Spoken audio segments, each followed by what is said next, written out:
Support terus channel YouTube Ketapang TV Jurnal dengan cara di like, comment, and subscribe. Jangan lupa aktifin juga tombol lonceng notification-nya ya.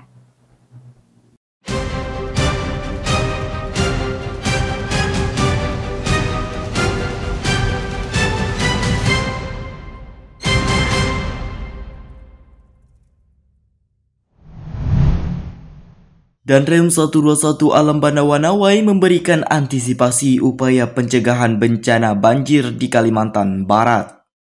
Kemudian ia menyampaikan analisis penyebab kemungkinan banjir, yaitu adanya sedimentasi di aliran sungai yang menumpuk hampir 3 tahun tidak dilakukan pengerukan.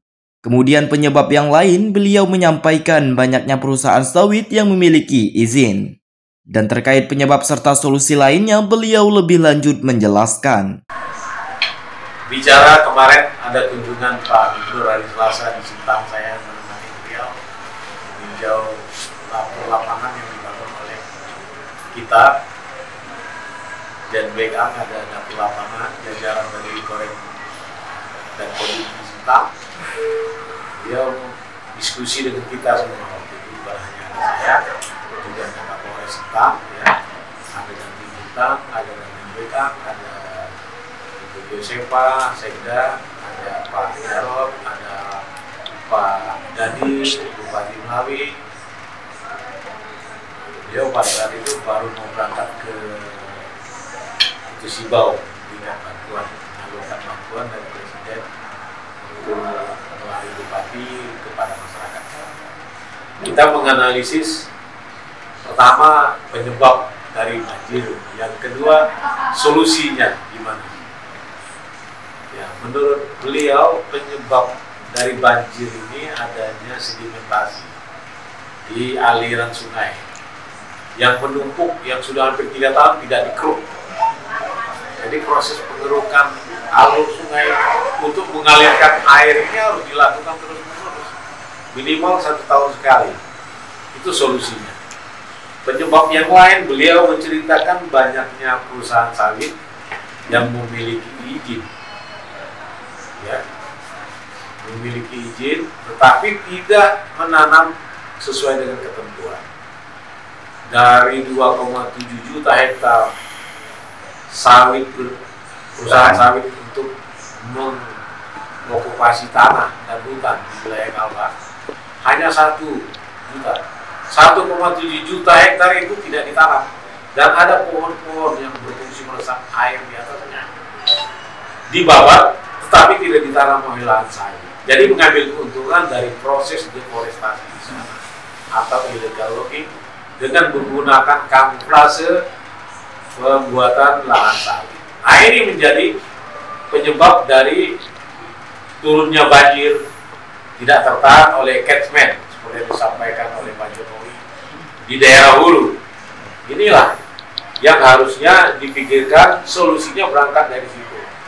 Bisa dengan penyemaian dan penghijauan, dengan membuat bibit di hulu di daerah-daerah resapan air, kemudian juga lakukan pengerukan alur sungai dan muara dari sedimentasi. Yang ketiga mungkin membuat waduk di tempat yang bisa mengendalikan air seperti Waduk Katulampa, mengendalikan Sungai Ciliwung yang akan mengalirkan air ke Jakarta. Iya, istilahnya evaluasi. Evaluasi orang yang memberikan izin. Yang memberikan izin menurut Kementerian LHK, ya. Jadi pemerintah provinsi dengan menyatakan itu sudah menyampaikan saran kepada pemerintah pusat dalam ini yang berwenang akan melakukan evaluasi perizinan bagi perusahaan-perusahaan ini yang menggunakan izin lahan ini, melakukan deforestasi ini, agar apabila izinnya itu tidak dilakukan sebagaimana mestinya, dicabut izinnya dan dikembalikan fungsinya menjadi hutan. Dan ini sudah dilakukan oleh pemerintah provinsi membuat saran, dan kemarin juga saya lihat dari Kementerian LHK, Pak Dirjen sudah memahami dan akan melakukan tindakan seperti itu terhadap perusahaan-perusahaan yang tidak melakukan kewajiban sebagaimana mestinya. Ada regulasi Kemudian kalau diberikan izin dan kuasa konsesi usaha, dia segera dibentuk untuk lahan sawit dan melakukan proses clearingnya tanpa menimbulkan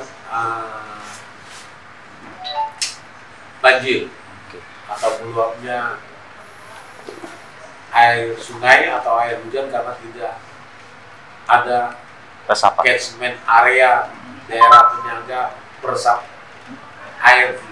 Ya, jangka pendek memang kita mengatasi kesulitan masyarakat itu memang sudah kewajiban kita ya. Sebagai TNI kita melakukan bakti sosial, membuat posko-posko, membuat dapur lapangan, membantu masyarakat yang korban banjir.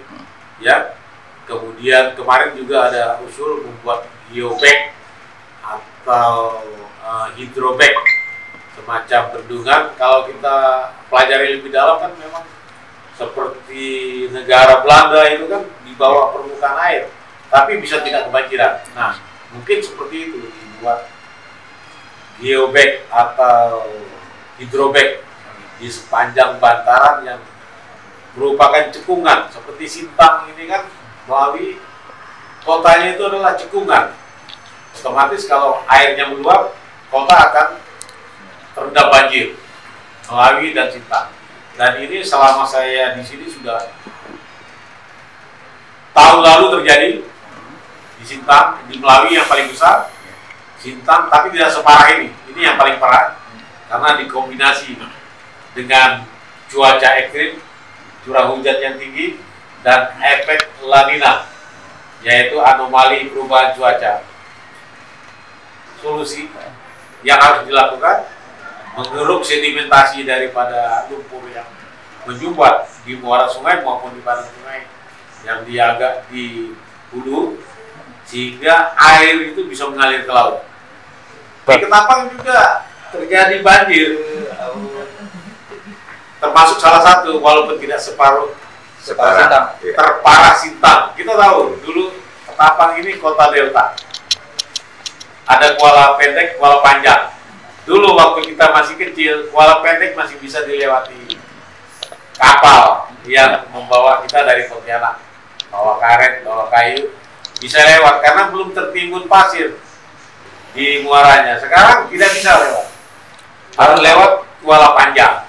Sekarang Kuala Panjang pun alurnya yang bisa lewati panjang sekali. Itu adalah alur pulur yang bagian tengah aja, dan itu harus pakai lampu ting untuk mengarahkan. Hanya pelaut yang hafal aja yang bisa lewat itu. Kalau tidak, dia akan nyangkut di lumpur, di beting istilahnya. Itu karena apa? Karena proses sedimentasi, turunnya lumpur dari daratan itu sangat masif bergerak. Akhirnya nanti Kuala Panjang juga akan turun. Oleh karena itu solusinya tetap akan membuat pelabuhan dari pantai yang dalam, seperti misalnya di Kedawangan atau di sebelah utara mengarah antara Sukadana dengan Ketapang, ada pantai yang dalam seperti Kijing, karena deltanya udah tertutup jadi satu, jadi pulau semua. Itu tadi kalau bahasa penebangan liar mungkin illegal logging, atau ada kamuflase dari perusahaan yang tidak menggunakan izinnya tapi digunakan dengan alasan clearing area atau alasan deforestasi dalam rangka mempersiapkan lahan untuk konvensi lahan sawit. Nah, ini yang perlu diwaspadai. Saya juga dan seluruh jajaran mewaspadai. Saya membuktikan memberantas illegal logging pada saat di Segedong tahun yang lalu. Itu terjadi, ya. Kita operasi. Dengan operasi kita beberapa orang tertangkap dan sekarang udah berhenti. Itu salah satu contoh. Dan di tempat yang mana saja saya perintahkan seluruh jajaran sampai ke Babinsa, tidak ada ampun bagi pelaku illegal logging. Bahkan program kita yang harus kita junjung tinggi adalah Blue Sky Project dari Kodam, yaitu proyek Langit Biru. Langit Biru itu artinya pohon-pohon harus tetap ada hidup, tidak ditebang, apalagi dengan alasan land clearing atau deforestasi.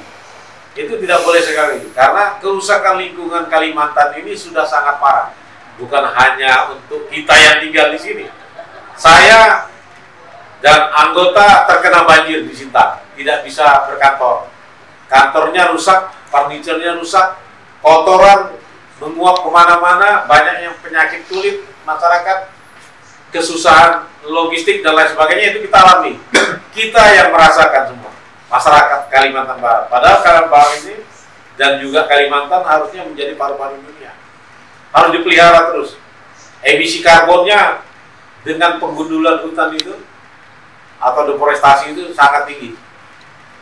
Itu penyebab yang paling besar.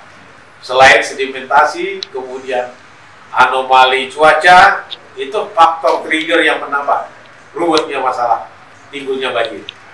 Ya, penambangan liar memang banyak terjadi. Apabila kita menyusuri sungai sampai ke hulu, itu banyak sekali penambangan 1, 2 dengan alasan dilakukan oleh kelompok adat masyarakat ini, kampung ini. Di kampung ini lagi ada lagi. Saya jalan dari Sintang sampai ke Merakai, perbatasan dengan Malaysia, mungkin ada ratusan tambang-tambang yang pasti liar, itu tidak ada izinnya, dan itu menyedot lumpur dari sungai, kemudian disaring, dialirkan lagi ke sungai, jadi menutup, menyumbat.